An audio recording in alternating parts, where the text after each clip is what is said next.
petit dernier mot, je sais pas, À la caméra. Ouais, un mot comme quand t'enterres quelqu'un. Vas-y, j'enterre le wesh. Hein. Moi, j'aime pas être comme ça, c'est pas Du coup, celle-là, hein, tu m'as dit.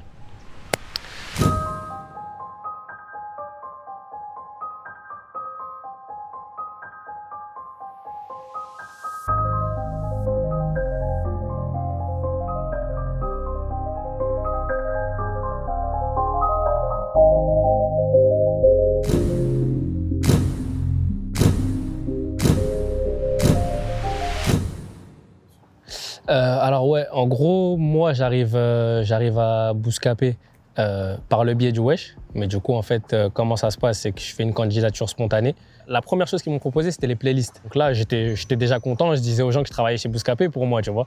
Et en fait, c'était un moment où ils étaient dans un truc de renouveler les visages présents sur Bouscapé. Et ils me disent qu'ils ont envie de renouer le contact avec les jeunes artistes. L'idée de base, par contre, ça, je me rappelle très bien, c'est de se dire que chez Bouscapé, on était identifiés comme des découvreurs de talent. Malheureusement, à cette époque-là, les seuls programmes qu'on avait, c'était les freestyles et les interviews. Bon, à ce moment-là, je me suis dit, s'il faut qu'on ait un format qui soit dédié aux jeunes artistes, un format qui soit récurrent. Et à ce moment-là, on avait Colombien dans le viseur, avec qui on avait déjà discuté. On s'est dit, on a envie de faire un truc avec lui, mais quoi, on savait pas. Et on s'est dit, en fait, c'est évident, Colombien est jeune, il écoute le rap qui se fait actuellement. Déjà, c'était un truc qui me parlait de fou, d'être au contact des artistes émergents et que de manière générale, bon, j'étais un passionné de rap, tu vois. On avait tenté de faire un truc Colombien solo sans les rappeurs. Salut tout le monde, on se retrouve aujourd'hui pour le premier épisode de Wesh 5 points pour vous présenter un artiste qui commence à faire énormément de bruit et sur lequel il faudra miser dans les mois, voire dans les prochaines années. Mais après, on s'est aussi dit que les rappeurs, à ce moment-là, les jeunes rappeurs ne voulaient pas faire d'interview. Donc, ce qu'il y avait dans la première version du Wesh, c'est que les rappeurs ne parlaient quasiment pas. Ils donnaient un ou deux avis, mais il n'y avait pas ce côté interview qui est arrivé un peu plus tard. Et après, c'est Salsa de Gene Records, qui du coup bosse maintenant chez ADA, qui nous a dit, mais en fait, pourquoi vous n'allez pas directement dans le quartier, tu vois? La réflexion, elle s'est faite en amont. Après, on m'a exposé comment on voyait le rendu. On a fait des tests. Et ensuite, à partir de ces tests, on a choisi de partir sur Yaro. Ah, Tiens, je laisse regarder. 5 points pour vous présenter un artiste qui fait du bruit et sur lequel il faudra miser dans les mois, J'ai grossi, voire on dirait, dans les hein. prochaines années. Aujourd'hui, on se retrouve donc pour le Wesh Sir. Ah, je suis mort. Mais Vince, on était fous en fait. Hein. Je vais même pas regarder, ça me met mal à l'aise. Moi, j'étais sur les premiers tournages. Lui, Colombien, un poisson dans l'eau, quoi. Et c'est assez vite... toi, il y a eu très rapidement un bon affect. Je t'avoue, c'était dur. J'ai douté au début, est-ce que je vais être capable? Mais après, une fois que tu es dedans, ça y est, tu te dis, je suis dedans, je peux plus, tu vois, je vais assumer, en fait, tu vois, on prend ses responsabilités, on le fait. On fait une petite chanson? Là, on fait une interview, un petit... Ouais, voilà, un truc comme ça. Les premières vidéos, les premiers tournages ont été vraiment spécifiquement faits en format portrait pour les réseaux sociaux. Et c'est à ce moment-là où ça commençait à devenir plus gros qu'on s'est dit, il faudrait qu'on les mette sur YouTube. Comme c'était un contenu court et que nous, on était un peu dans le truc de quand c'est YouTube, c'est des vidéos de 40 minutes, le Wesh était à destination uniquement de Facebook. Et en fait, quand on a publié le deuxième Wesh avec Soul King, tout le monde mettait la vidéo sur YouTube, elle a explosé. On s'est dit, dans ce cas-là, c'est à nous de la mettre sur YouTube pour qu'elle explose sur notre chaîne. Salut tout le monde, bienvenue dans le 4e épisode du Wesh présenté par Bouscapé et nos partenaires de Foot Corner. Pour ceux qui n'ont pas vu les 3 premiers épisodes, je vous explique très rapidement le concept. 5 points pour vous présenter un artiste qui fait du bruit et sur lequel il faudra miser dans les mois, voire dans les prochaines années. Aujourd'hui, on se retrouve donc pour le Wesh Timage. On n'attendait pas que les labels viennent nous proposer des artistes, tu vois. Bien sûr que ça aide quand ils sont plus structurés parce qu'on se dit, du coup là c'est cohérent, ça va leur apporter une visibilité, derrière il va y avoir du travail, tu vois. Mais on n'a jamais attendu qu'on vienne nous dire, ouais, il y a lui et on va le faire. Je sais pas si c'est Bouscapé qui est venu à mon équipe ou mon équipe qui est allée à Bouscapé. Et c'est fait comme ça. On m'a annoncé de ça, c'est ma première interview. En vrai de vrai, c'est ma vraie première interview que j'ai fait, moi. Troisième point de cette vidéo, vous le connaissez, c'est l'entourage ISK. Est-ce que tu peux me parler des artistes dont tu es proche dans le game et même s'il y a des gars qui rappent ici dans le quartier? Déjà, les gars de la zone, je connais mes refouets. Putain. Voilà, je commence déjà. J'ai recommencé grave des prises où je parlais et tout parce que j'étais gêné et tout. Mais après, en vrai, quand je prends du recul, c'était adapté au délire de première interview, t'as capté? L'idée première était que dans le Wesh, les artistes ne devaient pas parler. Parce que comme c'était leur première interview et qu'ils n'étaient pas forcément à l'aise avec la cam, c'est pour ça que moi, je devais tout dire et eux, ils étaient là juste pour les playbacks, tu vois. Moi, avant que je prenne la parole, les gens, ils savaient vraiment rien du tout sur moi à part ma musique. Ça leur a permis de découvrir un peu de ma personnalité déjà.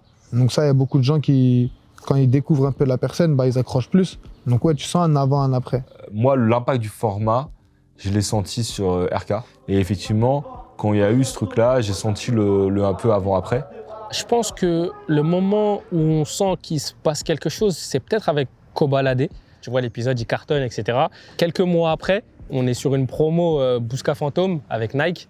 Et en fait, dans le son, dans le refrain, il dit J'avec Nico de Bouscapé, les maisons de disques, Kobalade, que favé sur Bouscapé.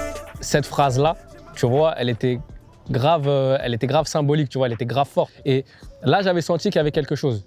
Je pensais pas que ça allait être dans la réflexion ou même dans la stratégie des rappeurs.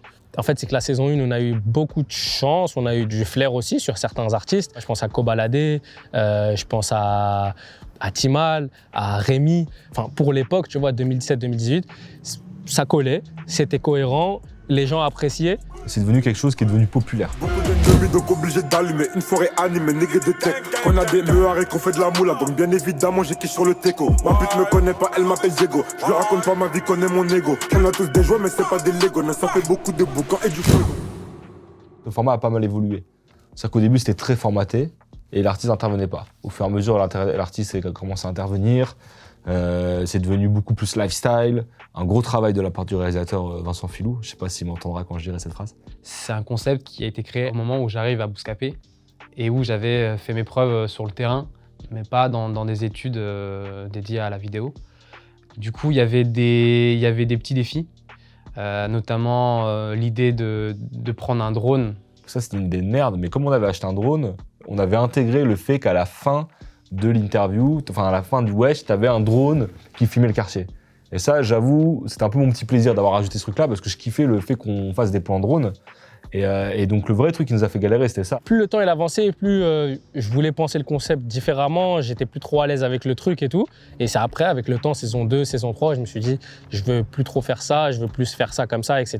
On a plus amené ce côté premium, cinématographique. Je les écoute, mais voilà qu'ils ont rien fait. J'ai sorti mon fer car je les ai déjà menacés. Je les posé dans ma cité, je leur payais TP. J'y suis et c'est larmes à ce bouffon quand ça le tapait. Salope, j'ai raté mon bac bâtiment, mais bon, hey, j'ai pris plus d'oseille en bas de chez moi. J'ai repéré toutes les coffrets du bâtiment. Je me suis fait péter à la barre, j'ai pris 8 mois. Une seule intro parmi toutes celles du Wesh. Il en a pas fait une en cheval. Oui, je dis n'importe quoi. À mon avis, ça serait la Martinique en jet ski sur le Wesh Titoff. Parce que déjà, c'est une dinguerie qu'on soit allé en Martinique pour un Wesh. Chaque intro, c'est en mode, est-ce qu'on tente pas ça? Et là, en fait, on arrive en Martinique, on se dit, ouais, mais là, on est au bord de la mer et tout. Pourquoi on louerait pas un jet ski? Avec du recul, je me dis, c'est une dinguerie, tu vois. On s'est retrouvés de l'autre côté de l'océan Atlantique, en train de faire une intro du Wesh, jet ski, plein soleil et tout. Franchement, je garderais celle-là. Tu sais, les gens, en fait, ça devenait trop important pour eux l'intro. Et ils disaient, oh, on va te ramener un quad, on va te ramener un truc, un cross, un machin. Sauf que moi, je sais même pas conduire tout ça, tu vois. C'est-à-dire que je faisais que des prises en première, n'importe quoi, tu vois. Ouh. Ah ouais, j'ai capté. Ouais, c'est méchant.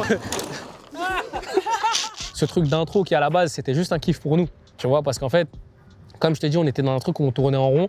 Et au final, c'était peut-être le seul moment où ça changeait de nos trucs de d'habitude, tu vois. Donc en fait, avec l'équipe, on se disait, venons, on le fait avec ça, tu vois. Et on kiffait. C'est une prise de 10-15 secondes, même pas, tu vois. Je voyais que les gens étaient impliqués, donc ça faisait grave plaisir. Si je devais garder un seul épisode du Wesh, celui de Frénétique.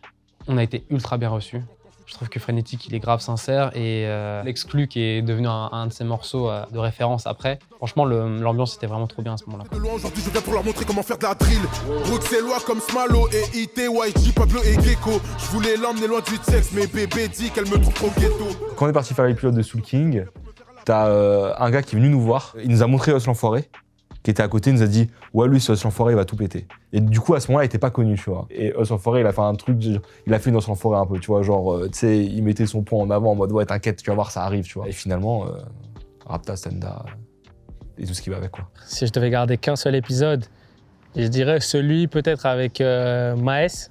En fait, c'est un épisode que nous, on voulait faire, mais qui n'était pas faisable à Sevran à l'époque, parce que en fait, lui, il avait des petits problèmes avec la justice. Ils nous ont dit, nous, on est chaud pour le faire, mais il faut le faire dans le 60 à Creil. Et en fait, ça sortait grave de notre ligne édito, parce qu'en fait, nous, c'était soit dans le quartier, soit on le faisait pas, tu vois. Et au final, on s'est dit, bon, en vrai, pour Maes, ça vaut le coup de le faire, tu vois, parce qu'on sent qu'il peut se passer quelque chose. On l'a fait et c'était notre première rencontre avec Maes, c'était la première fois qu'on se voyait et l'alchimie, elle est passée direct, tu vois. Elle est passée direct et au final, s'en suivent tous les concepts qu'on a pu faire ensemble, tu vois, où à chaque fois ça a marché. Donc je garderai celui-là, même si bon, tu connais, c'est dur d'en choisir un, mais je garderai celui-là. Moi, si j'avais un souvenir, c'est les wesh qu'on a fait à Marseille. C'était Koff, ce qu'on a fait à Herbel, je crois. Et pour moi, ça, c'était marquant. Et bon, déjà, t'as vu, on sentait qu'il y avait une ambiance un peu hostile quand on est arrivé, tu vois. Tout le monde était cagoulé, Bresson, le four, il continuait de débiter et tout. On commence notre tournage, on le fait, et sur la fin, en fait, on entend un aha grave loin, à l'entrée de la cité, tu vois. On a ici un rappeur dans le style. Et je dis, ah ouais, j'ai entendu. Et après, il y a celui qui est juste à côté de nous. Il envoie un aha des ténèbres, en fait, tu vois. Et genre, moi, ça me surprend, tu vois, sur l'image, on voit que je suis un peu surpris. Et en même temps, je vais pas dire que j'ai rep, parce que je comprenais ce qui se passait. Mais en fait, je suis en mode quoi? Je me dis, mais attends, mais là, s'il y a la police qui déboule, on fait quoi en fait? On doit courir, alors que je suis juste là pour travailler. Moi, je suis pas dans ça, tu vois. L'artiste, il a grandi là, il entendait ça toute la journée. Là, on vient sur le tournage, ça se passe, et ben on le garde, tu vois. Donc c'est ça, mais ça, c'est vraiment un truc, je te dis la vérité, on m'en parle tellement, alors que c'est un truc de 5 secondes. Et ça fait 4 piges qu'on me parle du haha, tu vois. Donc, s'il y a une anecdote à garder, en vrai, je pense que je te dirais celle-là. En fait, ce qui est marrant, c'est le changement de stature de Colombé entre le premier et la fin, en fait. C'est-à-dire qu'au tout début, il n'était pas identifié et il venait dans le quartier et c'était effectivement, il y avait ce côté... vraiment, c'est devenu entre guillemets une star au fur et à mesure. Et ça, c'est un peu marrant parce qu'il y a ce côté... ouais, Colombien vient dans le quartier du mec pour faire découvrir l'artiste. Et il n'y avait pas ce côté-là au début. Donc c'est un peu marrant de le voir se révéler, entre guillemets, tu vois, d'être plus à l'aise, etc. Et ça m'a fait rire. Et le wesh m'a permis d'accéder à Dans la Gova. Et Dans la Gova m'a permis de toucher un public vraiment beaucoup plus large, tu vois. À peu près, SDM, Ocho, nouvelle pépite.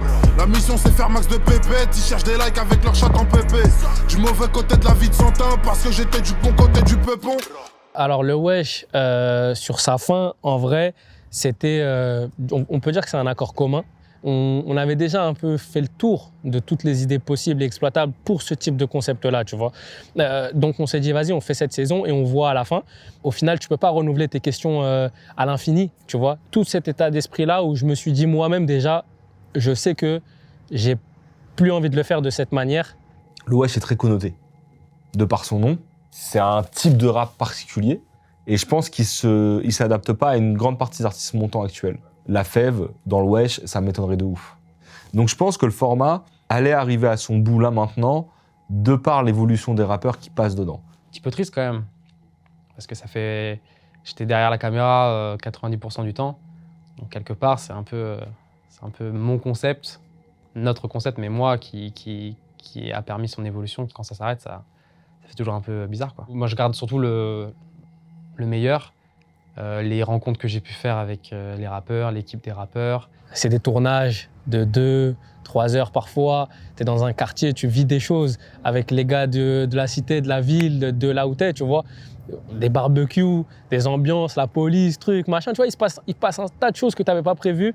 Et ouais, au final, avec du recul, tu dis, ouais, bon, ça reste des bons souvenirs, tu vois, tous ces trucs-là. Si des personnes ont pris des décisions d'arrêter, je pense pas que ça arrête le wesh et qu'il y a rien d'autre qui suit derrière pour remplacer, on va dire, entre guillemets.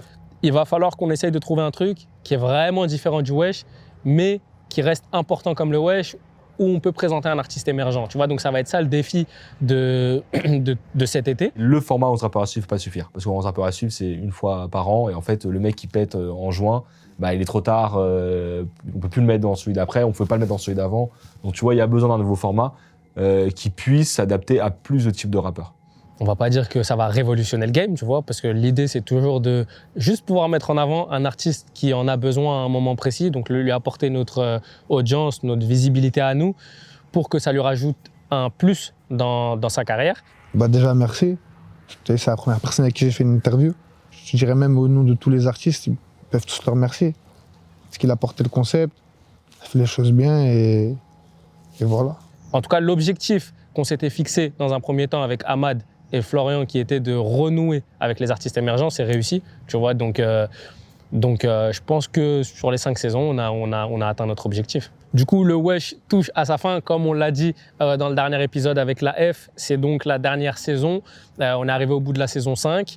On va arriver avec quelque chose de nouveau à la rentrée. On tient quand même à rester très proche des artistes émergents, de leur apporter cette visibilité au moment où ils en ont besoin et au moment où on pense que ça peut être intéressant pour eux.